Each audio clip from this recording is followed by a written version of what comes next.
los dolores todos de su vida, porque si la contempláramos más en sus primeros dolores, que es la profecía de Simeón, la huida de Egipto y el niño perdido, son los de la infancia de Cristo. Entonces, sería nada más una etapa. En cambio aquí, los dolores de la Virgen son 7 y comprenden en la calle de la amargura, la crucifixión, el descendimiento y la sepultura. Así es que ahorita el viernes de Dolores es una tradición de siglos en donde se considera a la Virgen dolorosa desde su primer dolor, cuando tenía 40 días Jesús en sus brazos, hasta cuando lo dejó en el sepulcro. Cuando José y María fueron a empadronarse, él se llevó sus herramientas de trabajo, la Virgen su telar, y con la amistad de los pastores se quedaron en Belén, porque allí no dice que se quedaron en Belén, pero se saca por consecuencia, porque los magos fueron a Belén a ver la estrella, no fueron a Nazaret, entonces estaban ellos en Belén. Entonces de Belén a los 40 días de nacido el niño fue a cumplir la Virgen, como obediente a la ley de Dios, la purificación de toda mujer que había tenido un hijo, que había dado a luz. También hay que aclarar que en el Evangelio dice el primogénito, no porque fuera el primero de otros, sino porque que había nacido primero, y asunto que terminó. En las catacumbas existe una lápida de una recién casada que murió al dar a su primer hijo, y entonces la lápida de la madre dice, murió al dar a luz a su primogénito, y no tuvo más hijos. El primogénito es el que nace primero, aunque sea el único. No quiere decir que sea el primero de muchos, porque mucha gente dice, ay no, tuvo más hijos, porque es el primogénito. Primogénito es el que nazca, punto. Bueno, entonces cuando tenía el niño Jesús 40 días, lo fueron a presentar al templo para rescatarlo, pero no lo rescataron, porque murió por nosotros. Entonces, ¿cómo iría ella y cómo iría San José con aquella esposa virgen, y siendo él el delegado de Dios Padre para cuidar a su hijo en la tierra? Porque San José tuvo la vida de María y de Cristo en sus manos. Cuando ella dijo, hágase en mí según tu palabra, se expuso a que la apedrearan y morir, según las leyes judías. Entonces confió en Dios, se abandonó a Dios. Entonces, si San José dice, no es hijo mío el que espera, matan a la Virgen y matan a Jesús. Pero el Señor San José la amaba tanto y la sabía tan pura, y que habían hecho los dos su voto de virginidad en este sentido. Mira, había en la mujer, toda la mujer debía ser casada, porque tenía que dar a luz al Mesías. Así es que toda mujer que no tenía hijos era un oprobio, era como una maldición de Dios. Pero el hombre no. En el hombre había varones que se consagraban a Dios estudiando las escrituras, las profecías, todo eso, y vivían en el desierto. Eran los esenios. Entonces José tenía vocación de esenio, quería dedicarse a Dios, pero tenía que casarse porque era el descendiente directo de David, y la Virgen tenía que casarse porque era descendiente directo de David. Entonces resulta que no podía casarse los de la tribu de David con otra tribu. Únicamente los que se podían casar con todas las tribus eran los levitas, los del templo.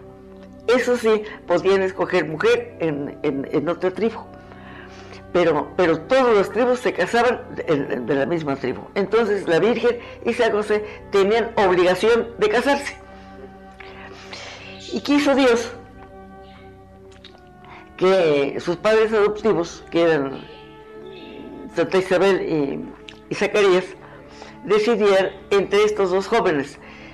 San José no era viejito, porque si hubiera sido viejito no se hubiera podido casar.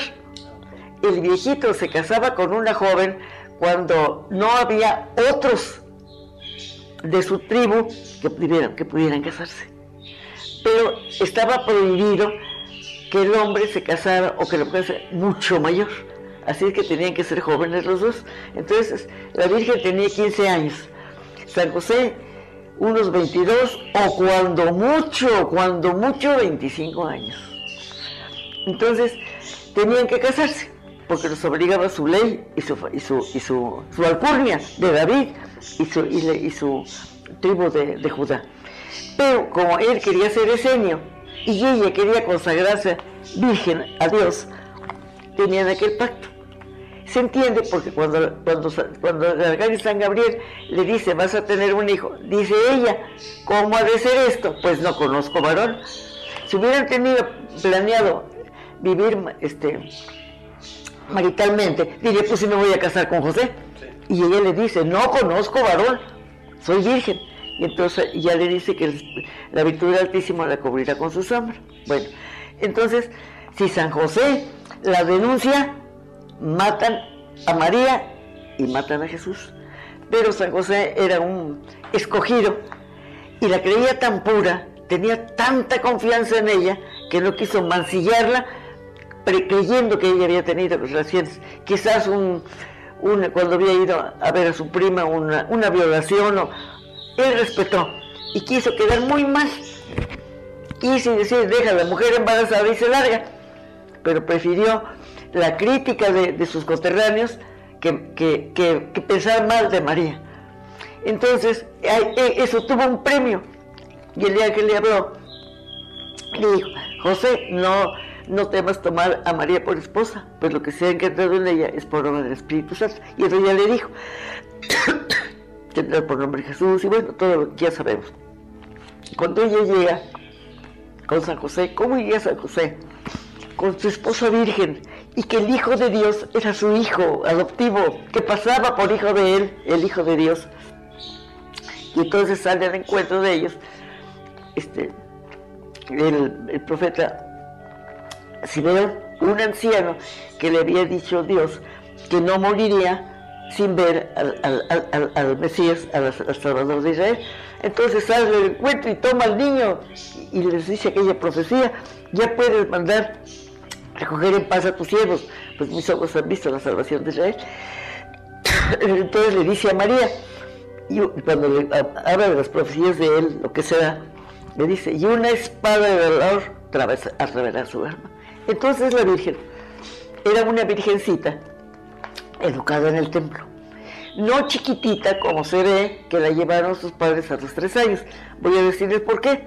Porque cuando la Virgen tenía 3 años, todavía no se construía en el templo el departamento para las vírgenes. Así es que ella entró probablemente de unos 10 años, eran como un colegio de vírgenes escogidas. Entonces ella aprendió a hilar, a hacer la túnica inconsútil, a todas esas cosas maravillosas y a leer las escrituras. Entonces leyó las profecías en donde se decía, será tenido por leproso, oprobio de la gente,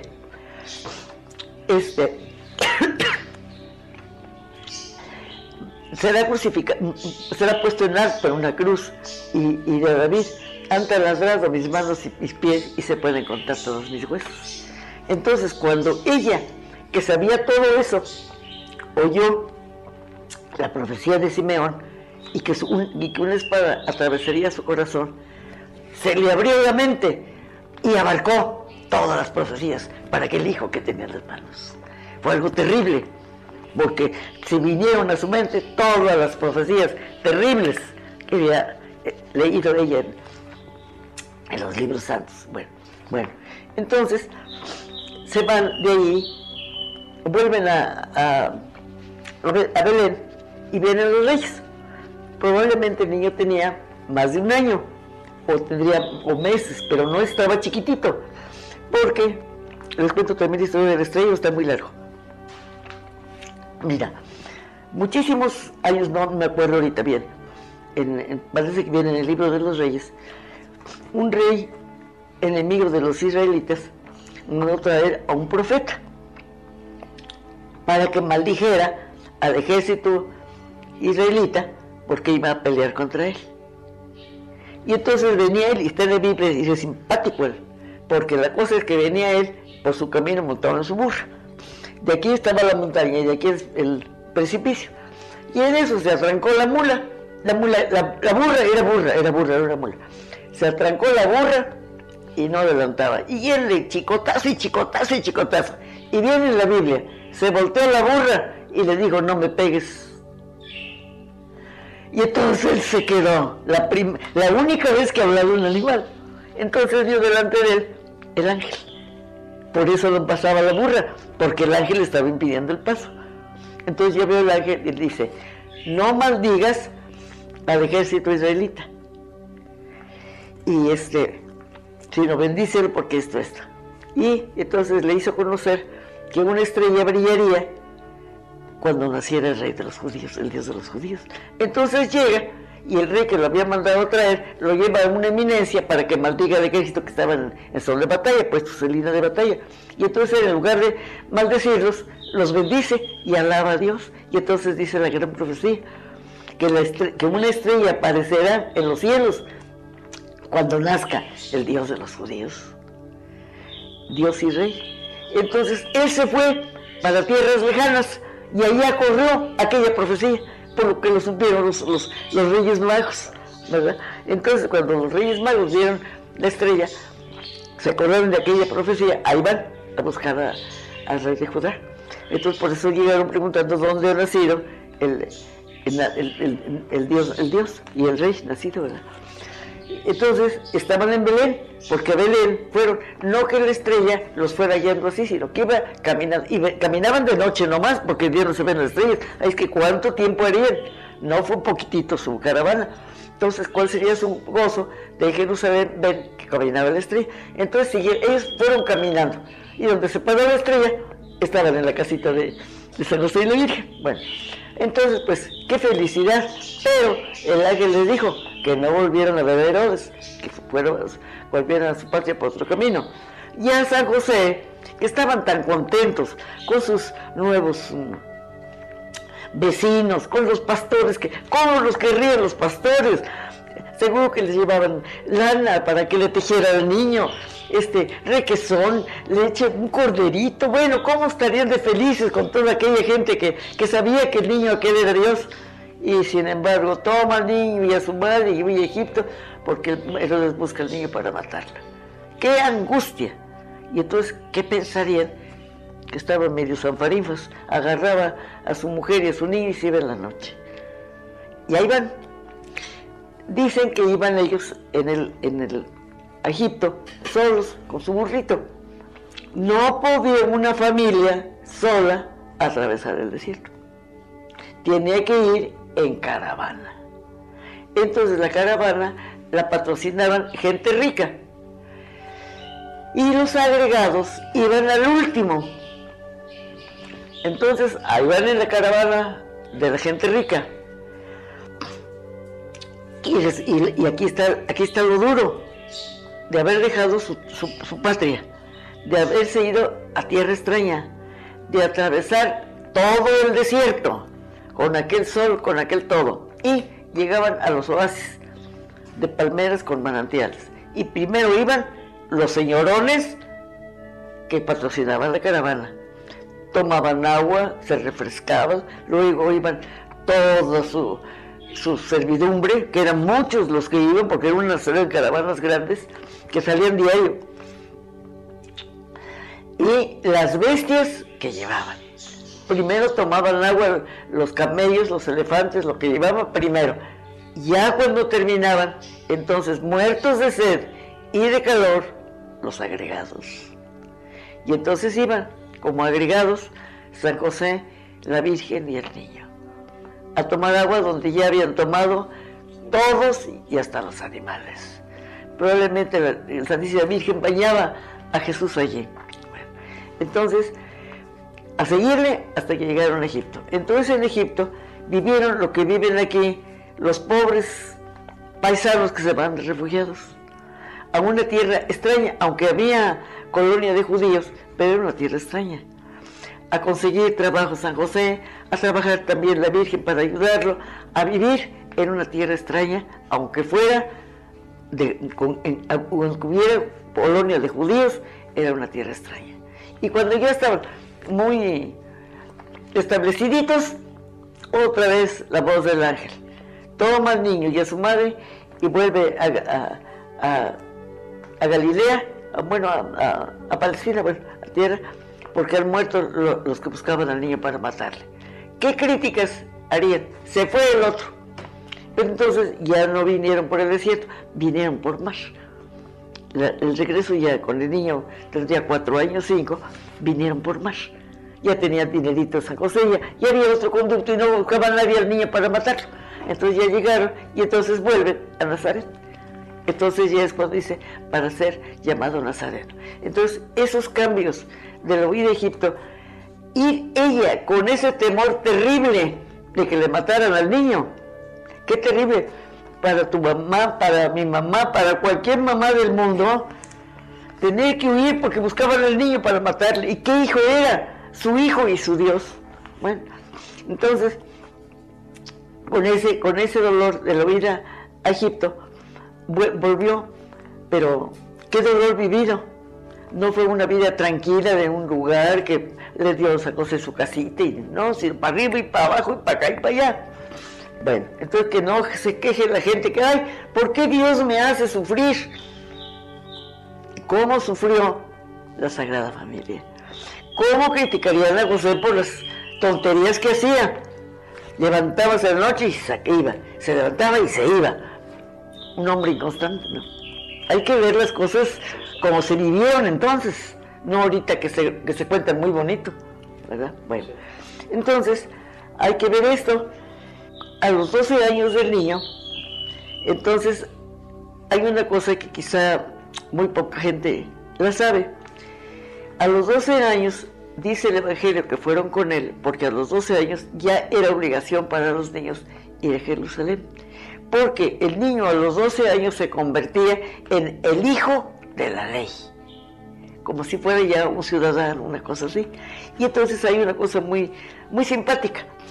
La Virgen, en una bolsita de cuero, con correitas, todos los niños al cumplir 12 años, peinaría a Jesús y le amarró su bolsita, porque ya era hijo de la ley.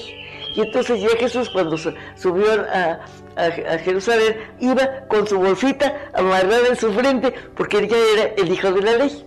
Entonces vivió la Pascua con sus papás, y iban en caravana.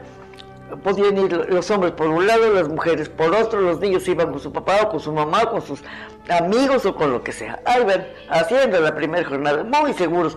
Va con José, va con María. ¿Y qué pasa? Que cuando se encuentran no lo encuentran. Ya cuando se detiene y se reúnen San José y la Virgen, no encuentran al niño. Y entonces ahí vienen. ¿Cuál sería el dolor de ellos? Quizás pensar que ya no eran dignos de tener al Hijo de Dios.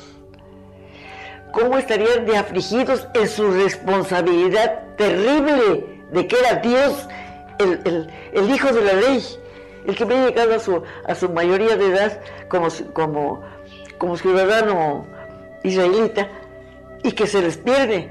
Y quizás dirían, somos indignos de tenerlo ya. ¿Cómo estarían pensando? ¿A dónde comerá? ¿Dónde estará? Entonces, esos 3 días fueron mortales para uno y para otro, ya que cuando lo encuentran le dice ella, ¿por qué te has portado así, hijo mío? Tu padre y yo con angustia te buscamos. Qué tremendo estaría aquello.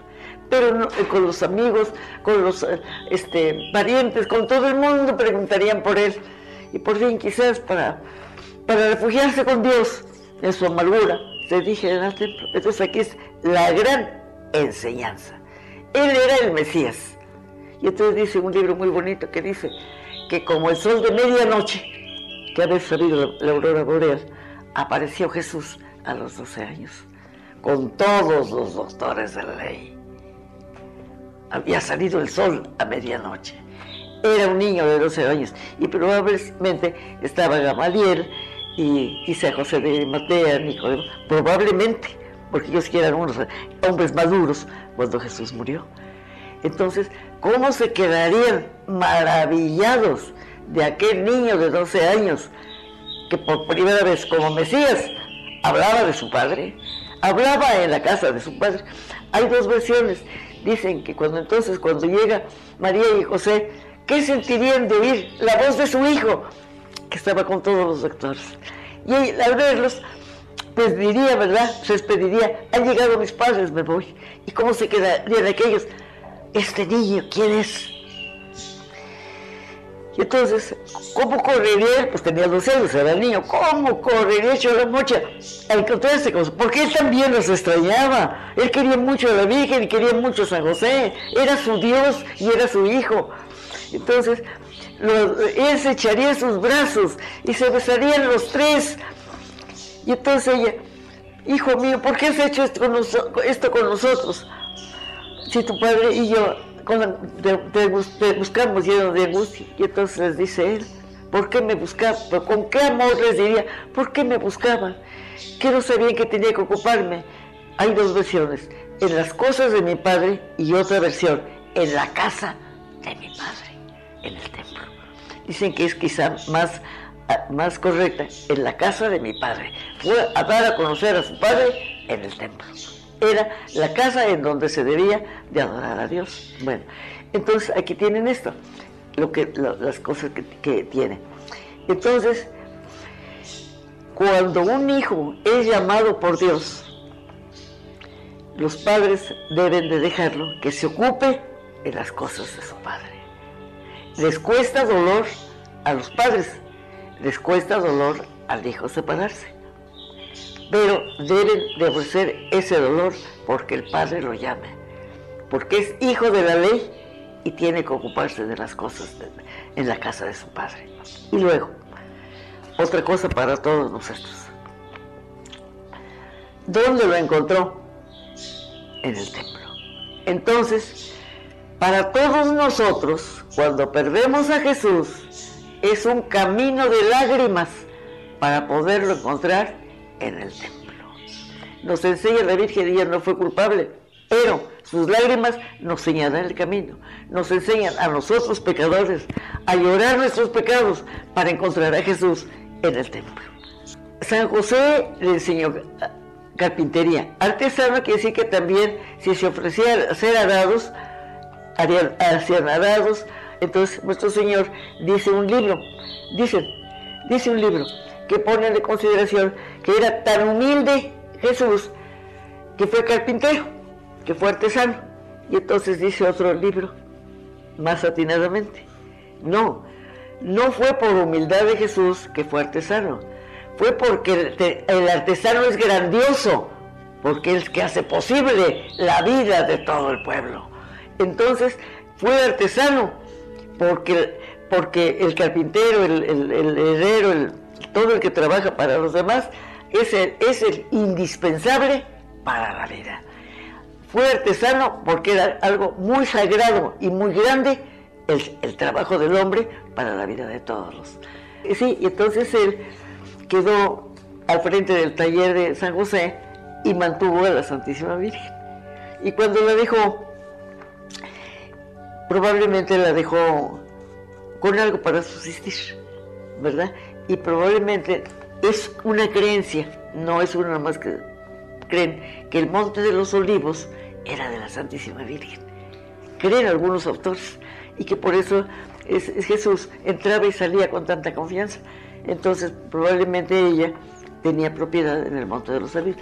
Se supone. Eran pobres, pero no miserables. Eran honestamente de vida de clase media. ¿Sí? Clase media que era la alta, según su rango.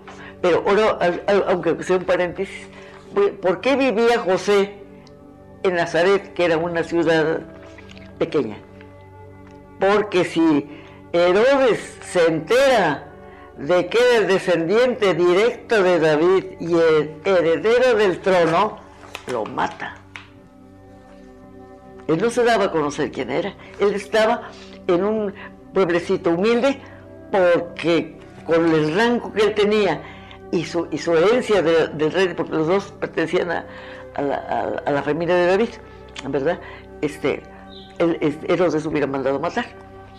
Así es que ellos eran de la alta alcurnia, pero porque la Tierra Santa estaba en poder de los romanos, porque ellos no eran soberbios, ni tenían a mucho ser de la clase de David y ser herederos, sino que ellos vivieron una vida modesta y honesta. No eran ambiciosos, ni pretenciosos, ni orgullosos.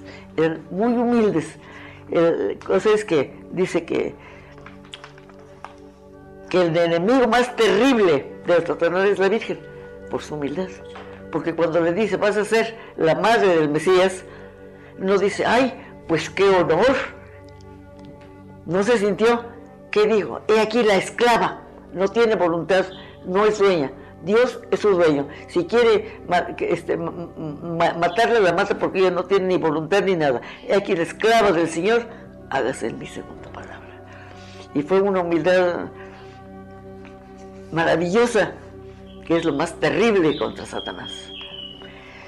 Bueno, entonces hay unos autores que creen que la Virgen acompañaba a Jesús en su vida pública. Otros, yo creo que son más acertados. La humildad de la Virgen no era para vivir la grandeza de su Hijo. ¿Te imaginas? ¡Qué bochorno para la Virgen! ¡Ay, la madre del Mesías! Que esto, que lo otro, todos se acudían a ella. Hazme favor de esto. La única vez, la cosa maravillosa, aunque no sea dolor, pero es muy hermoso. El primer milagro. Fueron invitados. Él ya andaba con sus apóstoles. Y ella estaba en Nazaret, ¿verdad? Con su familia, porque estaban los hermanos de Jesús, que no creían en él, porque lo habían visto crecer. Entonces los invitan a la boda. Y entonces ella, como mujer, que nos fijamos más en las cosas, le dice el bochorno del novio, ya se les acabó el vino. Y él era invitado. Entonces fíjate que cómo interpretaríamos aquella escena, que no es un mensaje para todos nosotros. No le dio esperanzas él, no le dijo, sí, madre, voy a intervenir, tienes razón, pobrecito. ¿Qué tenemos tú y yo que ver con eso? No ha llegado mi hora. Pero ¿cómo se lo diría? ¿O qué guiño le haría? ¿O cómo se entenderían, para que ella les haya dicho a todos, hacer lo que él les diga? Y él no le había dicho lo que iba a hacer. Bueno, entonces esas palabras son eternas para todos nosotros. Y sin embargo, hicieron lo que él les dijo. Y cuando llevaron aquellas jarras, ¿qué dijo el maestresala al novio? Visitas, al contrario, primero se da el vino más rico, y cuando ya están medio atarantadillos, el menos bueno, y tú el más rico lo has servido al último. Porque la Virgen le dijo, no ha llegado mi hora, y la adelantó porque no podía desairar a su madre. ¿Con qué guiño? ¿Cómo le diría las cosas? Que ella, segurísima, dice, haced lo que les diga. Bueno, entonces es el primer milagro de Jesús. Entonces creo yo que la Virgen no anduvo con él, porque se dice esto, hubiera sido un bochorno para ella recibir los halagos. Ella lo sabía en su pueblo, porque todo el mundo hablaba del Mesías y llegó a él, y ya ves que ella hasta lo quisieron echar por un barranco, porque dijo él, nadie es profeta en su tierra. Entonces yo creo que la humildad de la Virgen fue permanecer en Nazaret y subir y ser con él cada año a la Pascua de Jerusalén. Es probable, ¿verdad? Por eso estaba cuando murió, ¿verdad? Pero no creo que ella lo haya acompañado en su gloria, como que no era para ella vivir la gloria. Ella era la esclava del Señor. Dice que el amor propio de cada uno de nosotros, ¿qué crees? Que muere 3 minutos después de que nos morimos nosotros. El amor propio de cada uno muere 3 minutos después de que nos morimos. Porque tenemos un amor propio tan arraigado, que ya nos morimos y todavía está latente en nosotros. Es tremendo el amor propio. De todos nosotros, santos y condenados y de todos, En cambio la Virgen nunca tuvo amor propio. Fue la humildad personificada. Qué maravilla, ¿verdad? La más grande de todas las criaturas que ha hecho Dios. Dicen que Dios podía hacer 1000 mundos superiores y no una María superior, porque todo, tu obra perfecta fue la Virgen. Bueno, entonces nos encontramos a la Virgen, pues dice aquí, en el cuarto dolor, en la calle de la amargura. Pero yo creo que desde el cuarto empezó ella a sufrir, porque es lógico que Jesús, después de la última cena, se despidió de ella porque era su hijo, y no era un mal hijo. No están sus relaciones personales con ella, porque él vino a salvarnos a todos. Pero al ser hijo, y al ser Dios, y al ser bueno, tiene que ser buen hijo. Entonces, probablemente, al salir para el huerto, se despidió de ella, quizás le besó sus manos, y le dijo: madre, ha llegado mi hora, gracias por todo lo que me has dado. Probablemente, vio ella la flagelación. Dice que se cree que ella llegó al pretorio de Pilatos cuando lo estaban azotando.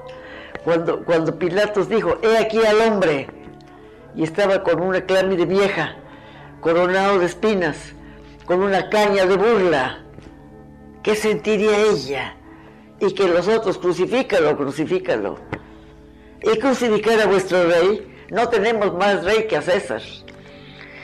Yo creo que no dice nada del Evangelio de Pilatos, pero Claudia le dijo: no te metas con la causa de este justo. No dice el Evangelio si ellos un día allá lejos, algo pasó con Claudia, ¿no? Dice muy bello que contra Cristo nunca se levantó ninguna mujer, porque hasta Claudia, la esposa de Pilatos, intercede por él. Entonces tienen esto. Probablemente San Juan fue por ella. Y quizás digo, estamos pensando cómo fue. Quizás llega San Juan y le pregunta a ella, ¿verdad? Mi hijo, lo prendieron, señora. Llévame con él, quiero estar donde está. Quizás las santas mujeres, vamos contigo, y ahí van todo el tambache. Bueno, entonces llegaron, y dice un libro que cuando vio a la Virgen, fue en los azotes de Jesús. Y cuando el Pilatos, aquí al hombre, ya, el pobre Pilatos, hizo toda la lucha por salvarlo. Y le dijo: Señor, tu pecado es menos, porque ella le dio miedo, pero él no conocía nada de las tradiciones, de las cosas de los judíos. Entonces ya ves, se lava las manos y dice: soy inocente de la sangre de este justo. Entonces, según la tradición, según las costumbres, cuando llevaban un reo, iba custodiado con las lanzas, y nadie se podía acercar a él. Y nadie debía de llorar, ni de estar en contra, porque entonces era castigado porque iba en contra de la ley.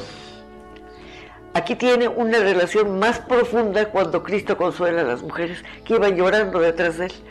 Y entonces les dice que no lloren, que ellos tienen por qué llorar por sus hijos, y esto se hace con el leño verde. Pero hay otro más de fondo, de la caballerosidad y consideración de Jesús. No les dijo: no lloren porque los pueden castigar, sino dijo: no lloren porque él sabía que los podían castigar.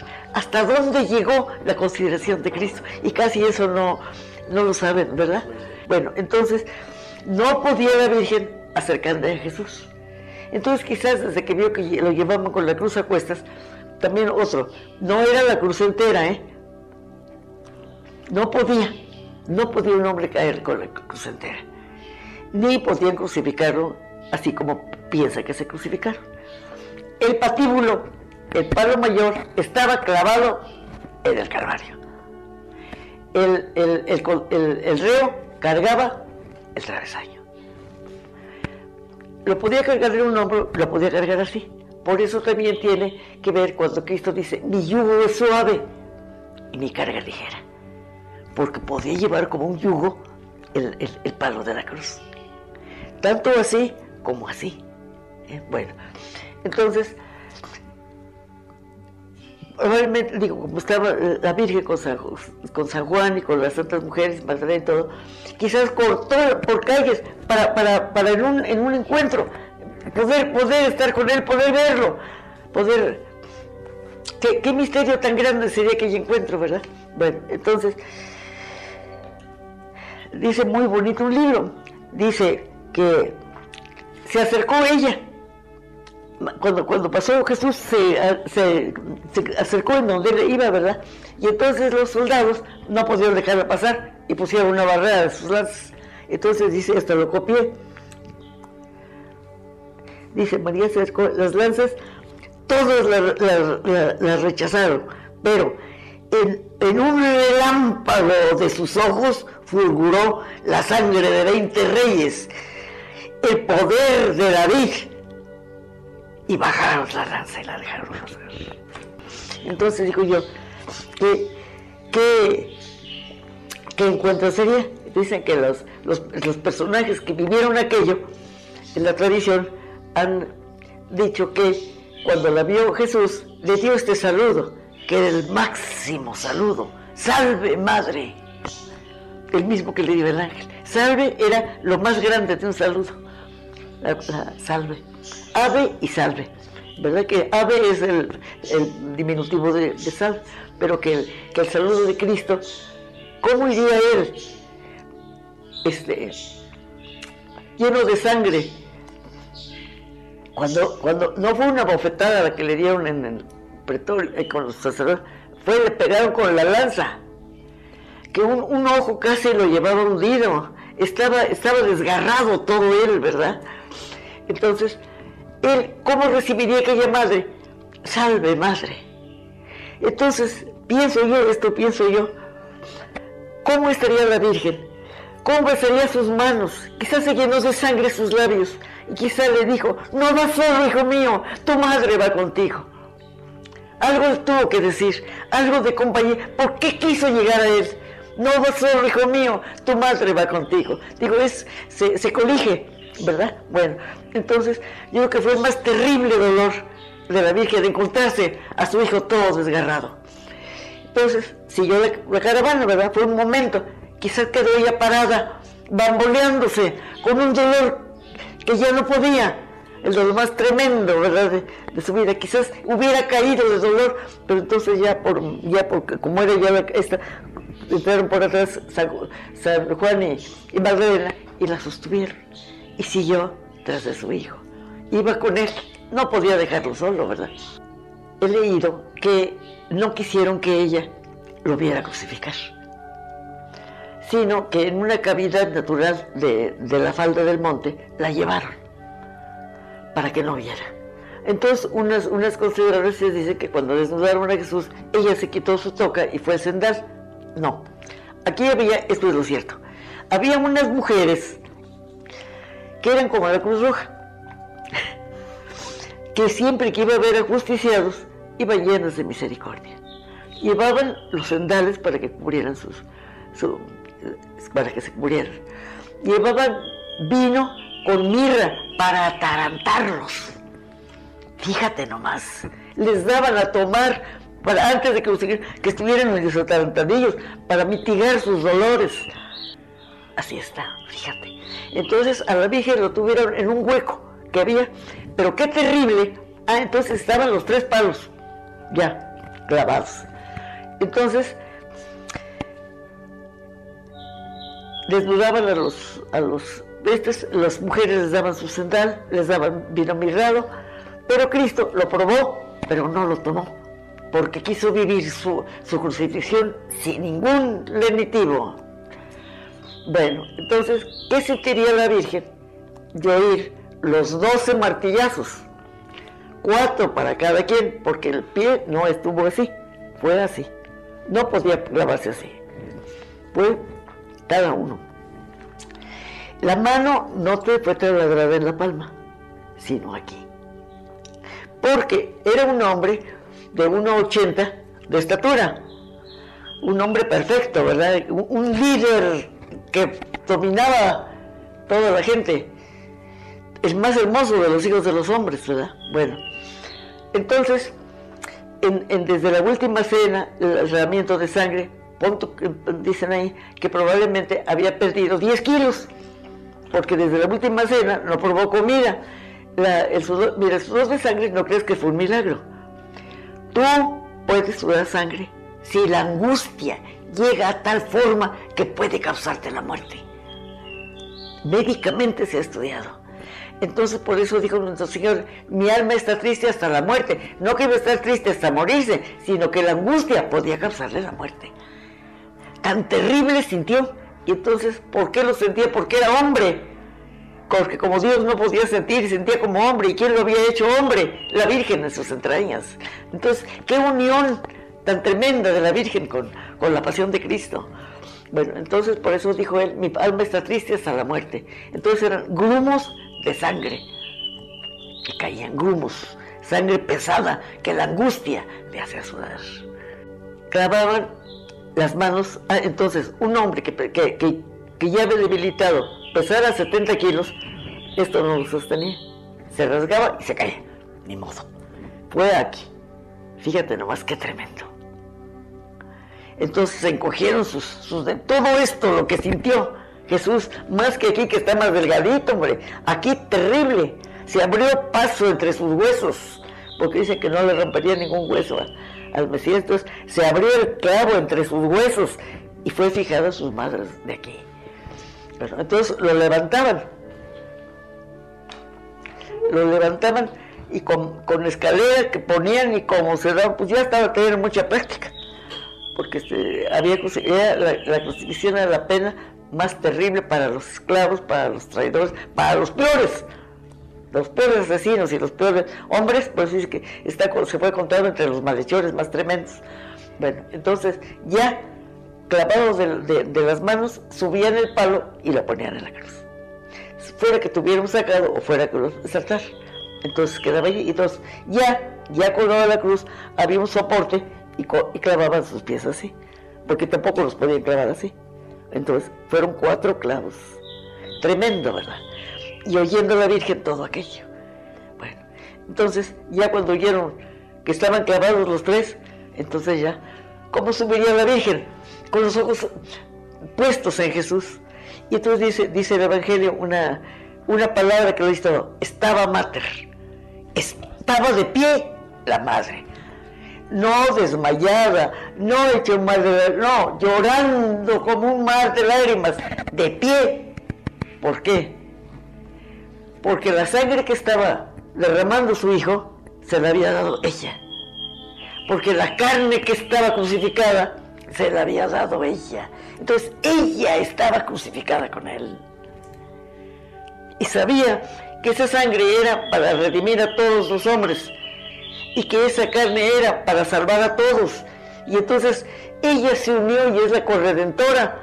Entonces es la corredentora la que le dio su sangre. Si dice la Virgen que no hay redención y no hay Eucaristía. ¿Dónde se iba a imaginar la Virgen que su carne inmaculada iba a entrar en todos nosotros? Fíjate nomás, porque es la carne que le dio Jesús. Bueno, entonces allí en la crucifixión, ¿cómo estaría ella? Quizás también cuando llegó: hijo, aquí estoy contigo hasta el fin. Estaba mater, dice, estaba ella parada, no tirada, no agonizando, parada llorando con el hijo. Toda una mujer, como él era todo un hombre, ella fue toda una mujer para estar allí, con un dolor inmenso como ninguna mujer lo ha sentido y como no lo sentirá ninguna, porque toda la mujer tiene un hijo que tiene padre. Si no tiene padre, pues no puede tenerlo. En cambio, María tuvo un hijo todo de ella y de la omnipotencia divina, y que era Dios, y lo hizo ella hombre para que pudiera sufrir. Y si ella no le dio su carne, si ella no le dio sangre, él no siente nada. A veces en el catecismo dice: y Jesucristo murió en la cruz en cuanto Dios o en cuanto hombre. Y dice, murió en cuanto hombre, porque en cuanto Dios no podía morir. Entonces necesitó Jesús tener un cuerpo y tener sangre para poder redimirnos. Bueno, entonces esa cosa tan terrible la vivió ella, y vio que el mundo dice muy hermoso un libro, dice que toda la naturaleza creada por él, porque él era la palabra, el verbo de Dios, por eso dice: mi palabra es la palabra de mi Padre. Es el misterio tremendo, 3 personas distintas y un solo Dios verdadero, y el verbo de Dios es Jesús hecho hombre. Bueno, entonces, que la naturaleza insensible, reconoció, dice muy bello. ¿Por qué? Porque era obra de Dios. No que Dios dijo que se haga esto, sino que la naturaleza, por ser obra de Dios, reaccionó y fue una protesta que se desenterró, se contó el sol, hubo estruendos, hubo todo eso, porque la naturaleza respondió que moría su creador. Ahora pasamos ya a sexto, el descendimiento. Hay que ver esto. Siempre que muere una gente, se acuerda uno de su juventud, se acuerda uno de los momentos. Entonces, ¿cómo se acordaría la Virgen cuando nació Jesús? Cuando lo tuvo por primera vez en sus brazos. Aquel niño que salió de ella sin lastimar su virginidad. Un hijo ya, pero este era su Dios, que había respetado su virginidad, y es que cómo lo amaría ella, ¿verdad? Hijo y Dios. Entonces, cuando dice también en un libro ahí muy bello, dice que cuando lo tuvo en sus brazos, que le dio la bienvenida, y que entonces besó sus piecitos, y le dijo, bienvenido seas mi Dios. Besó sus manecitas, dijo, bendito seas mi Señor, mi Rey, y besó su frente, le dijo, bienvenido seas mi Hijo. Qué bello, ¿verdad? Entonces, cuando lo tuvo muerto, ¿qué sentiría de aquellas manos, de aquellos pies traspasados, de aquella frente con la señal de espinas? Otra cosa interesante, que casi no es muy sabido esto. Estamos aclarando muchas cosas que quizás a la gente no le va a gustar. Cristo no llevó la corona en la cruz. La corona se la quitaron porque lo coronaron rey de burlas. Le pusieron una clámide vieja que era un manto de rey, de soldado, y le dieron una caña. Fue un rey de burlas. Para ponerle su vestido no le cabía, porque la corona no fue una coronita. Agarraron un cerco de tules y enredaron las espinas. Fue una corona terrible. No nomás aquí, toda su cabeza quedó herida. No podían ponerle sus vestiduras con la corona. La corona se la quitaron. Y cuando en la calle de la amargura y en la crucifixión, Cristo no llevó corona. Entonces, eso se sabe porque todos los Cristos primitivos no llevaron corona. El que había visto a Jesús sabía que no llevaba corona cuando estaba crucificado. La piedad de Miguel Ángel, de la escultura de la piedra, que se llama piedad cuando tiene a Cristo muerto, cuando lo descienden y se lo ponen en sus brazos, que en su vestuario, en sus arrugas, con las fotos y con las cosas modernas, han descubierto. En un lado está una calavera y en el otro lado está la carita de un feto. Está la vida y la muerte. Él le quiso poner, Miguel Ángel, ese mensaje. La vida y la muerte. La vida y la muerte, dio la vida a Cristo y lo tiene muerto. La vida y la muerte están en el pecho de María. Y ahora, en la sepultura. Entonces, en un sepulcro nuevo. Y luego, con sus lágrimas, ¿cómo lavaría la sangre de Cristo que caía sobre su cuerpo? Y esto muy importante, no pudo cerrar sus brazos. Sus codos no cerraron. Sus hombros bajaron, pero sus manos quedaron siempre así. ¿Por qué crees? Porque siempre está con los brazos tendidos para recibirnos. Entonces, ¿qué sentiría ella? Que lo dejó muerto en el sepulcro, que una losa rodada tremenda la separaba por siempre de él, porque siempre había estado, que si estaba preso la última noche que pasó en la vida, pero estaba vivo y ahora estaba separado de ella y encerrado con una losa. Qué terrible sería aquella noche para María Santísima.